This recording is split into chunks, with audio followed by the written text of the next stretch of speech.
देश की आवाज़। देश की आवाज़, आपकी आवाज़। मैं हमेशा आपके लिए बात करता हूँ, आपके मुद्दों के साथ बात करता हूँ। आज मैं एक ऐसा मुद्दा उठाने जा रहा हूँ। कुछ लोग आहत होंगे, कुछ लोगों को राहत मिलेगी।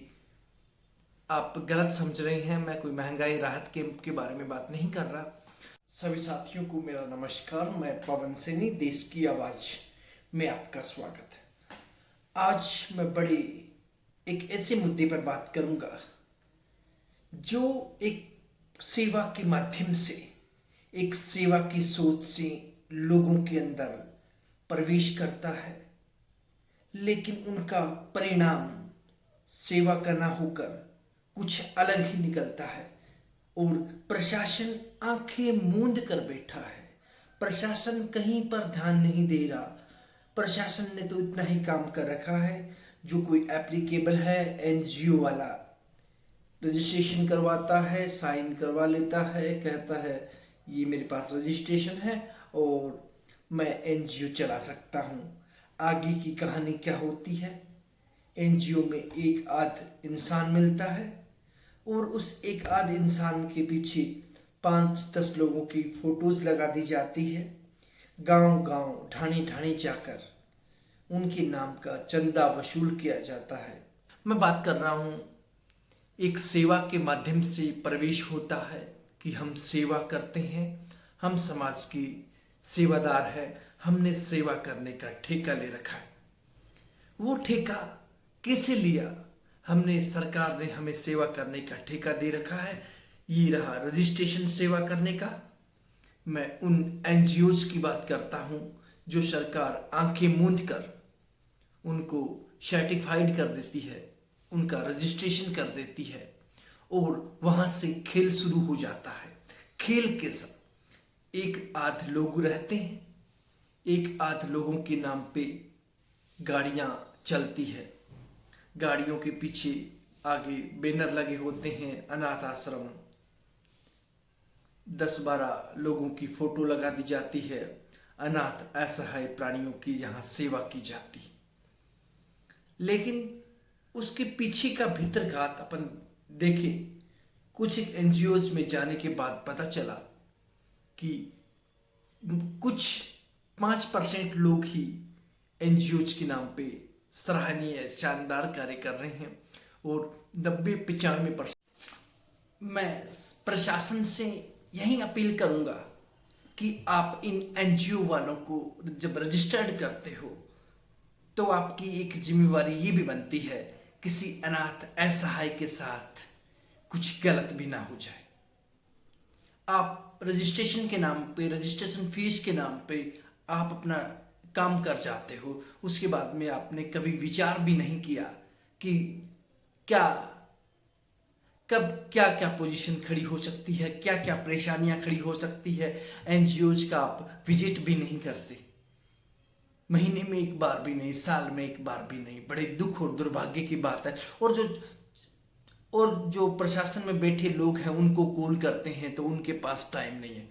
भाई साहब, मैंने 2 बार बच्चों से संबंधित कॉल की और वास्तविकता ये थी कि जो है, जिसको अपन जिम्मा सौंप रखा है बच्चों को न्याय दिलाने का, बच्चों के साथ शोषण ना होने का, उस बंदे के पास तो फोन उठाने के लिए भी टाइम नहीं है। फोन करते हैं, भाई साहब आपसे बात करनी है, हाँ बोलो बोलो बोलो, इतने में फोन काट देता है।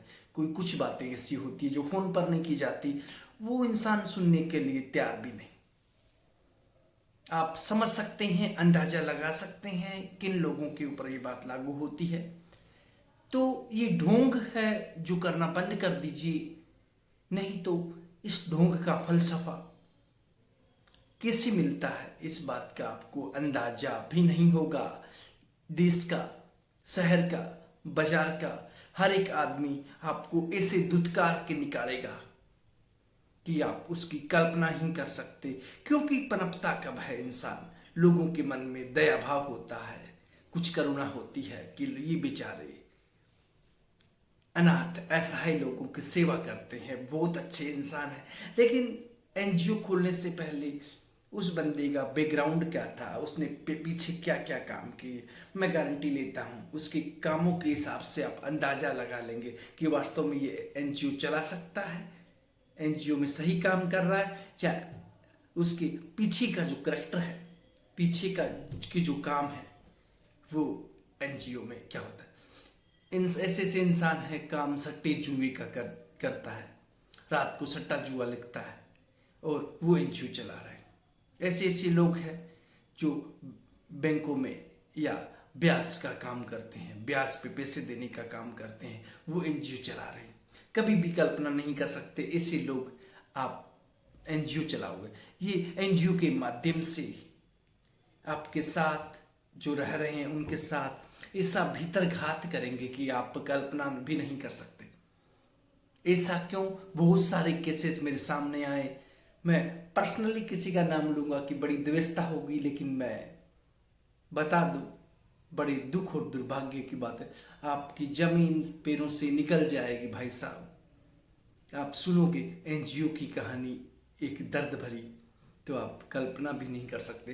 तो जितने भी तमाम साथी हैं एनजीओज को डोनेशन देते हैं, डोनेशन दीजिए, मैं मना नहीं करूँगा, लेकिन डोनेशन ऐसे इंसान को दीजिए जो वास्तव में उन असहाय अनाथ बच्चों की या बड़े बुजुर्गों की सेवा कर रहा है।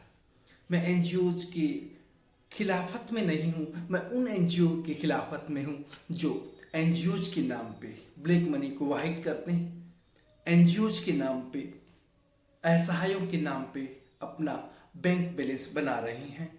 ऐसे एक दो लोग नहीं, बहुत सारे लोग हैं।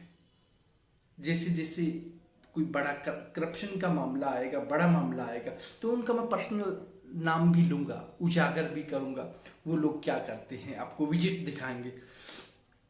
और प्रशासन के तौर पे प्रशासन कुछ भी नहीं कर रहा, क्यों? पत्थर बरसाए जाएंगे इन्हीं बाजार के लोगों के द्वारा।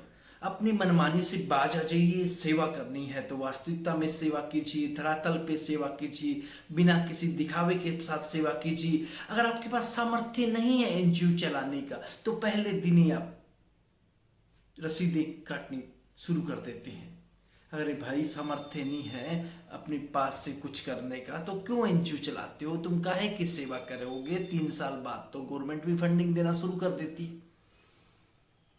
तो जितने भी एनजीओ संचालक हैं, मैं उनसे यही करूंगा, विनम्र हाथ जोड़कर अपील करूंगा कि इस गलत धंधे में लिप्त ना हो, लोगों की भावनाओं के साथ मत खेलो। जिस दिन लोग अपनी पर आ जाएंगे, लोग आपका ऐसा बेड़ा गर्क करेंगे कि आप कल्पना भी नहीं कर सकते।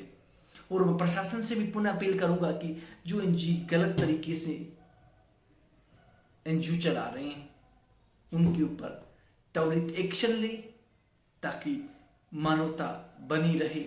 क्योंकि ये लोग, कुछ ऐसे लोग जिनका करैक्टर देखें तो, और उसके बाद में वो एनजीओ चलाते हैं।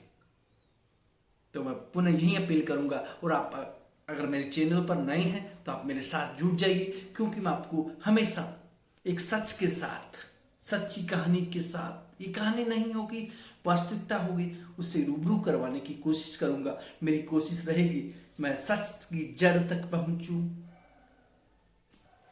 और हो सके तो मेरी तरफ से मैं कुछ न्याय दिलाने की कोशिश करूं।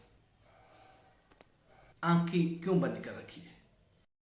लोगों के मन में दया भाव, करुणा का गलत फायदा उठाने वाले, सुन लो मैं कान खोल के, ये जो करुणा दया करने वाले लोग आपको बाजारों में घसीटेंगे जब आप रसीदें लेकर निकलोगे एनजीओज की, जब आप गाड़ियां लेकर निकलोगे।